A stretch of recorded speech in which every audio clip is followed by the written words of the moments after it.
Dragilor, azi am pentru voi o rețetă de spanac cremos, foarte gustos. Se pregătește într-un mod rapid și ușor și este ideal ca și garnitură pentru carne, pește sau chiar și pentru ouă ochiuri. Rămâneți până la final pentru a vedea rețeta pas cu pas.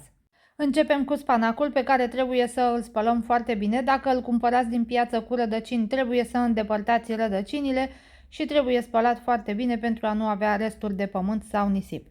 Apoi punem o cratiță cu suficientă apă la foc, în care vom adăuga și o linguriță de sare, o lăsăm să ajungă la punctul de fierbere, iar apoi adăugăm treptat din frunzele de spanac. Nu trebuie să le punem toate deodată pentru că sunt foarte voluminoase, dar în momentul în care le vom introduce în apa fierbinte, ele își vor reduce semnificativ volumul. Fierbem spanacul doar 2 minute din momentul în care apa a început să clocotească. În acest fel își va menține și din proprietăți și totodată și culoarea aceasta verde. Apoi îl scoatem într-o strecurătoare, îl lăsăm să se scurgă foarte bine de apă și în același timp se va mai și răci. Iar cât timp acesta se răcește, ne ocupăm să tocăm jumătate de ceapă și de asemenea 2 căței de usturoi. Tocăm atât ceapa cât și usturoiul foarte mărunt, însă nu le vom amesteca, pentru că la început vom căli ceapa, iar apoi spre final vom adăuga și usturoiul. Punem o tigaie la foc în care vom adăuga un cubuleț de unt, aproximativ 20 de grame, iar alături vom pune și 2 linguri de ulei. Așa vom evita ca untul să se ardă în timpul călirii. Odată ce s-a topit și untul, putem să adăugăm ceapa tocată și o vom căli aproximativ 4-5 minute la foc moderat. Tot acum adăugăm și un praf de sare. Adăugăm apoi și usturoiul și îl vom căli și pe acesta împreună cu ceapa aproximativ 1 minut. Dacă vă plac rețetele mele, nu uitați să apăsați butonul de urmărire pentru a fi la curent cu toate noile publicații. În continuare, adăugăm o lingură plină de făină și o încorporăm. În acest moment, focul trebuie să fie la mediu spre scăzut pentru a putea încorpora făina și a nu se arde.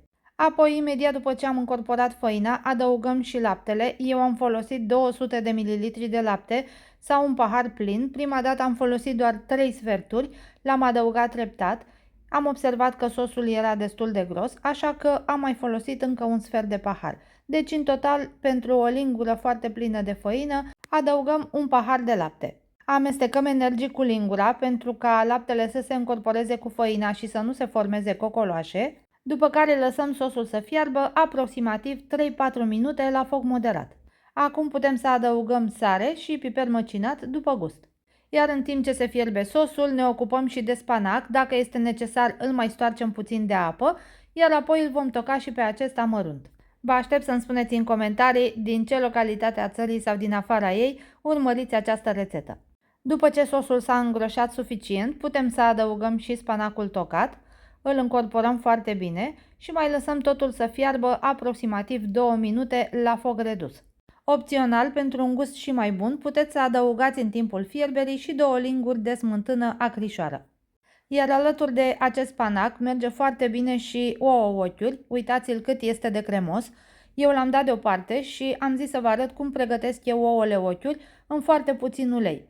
Punem o tigaie la foc, o lăsăm să se încingă foarte bine, adăugăm doar o lingură de ulei în tigaie, iar când acesta s-a încins, putem să adăugăm ouăle. Eu am prăjit doar unul, însă voi puteți să folosiți cantitatea dorită.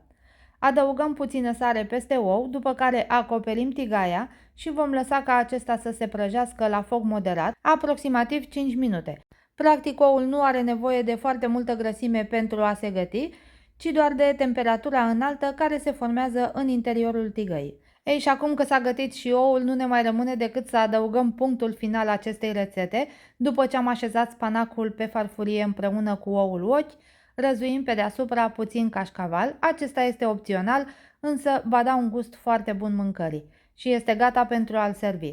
Dragilor, sper că v-a plăcut această rețetă. Dacă este așa, vă aștept să-mi spuneți și în comentarii.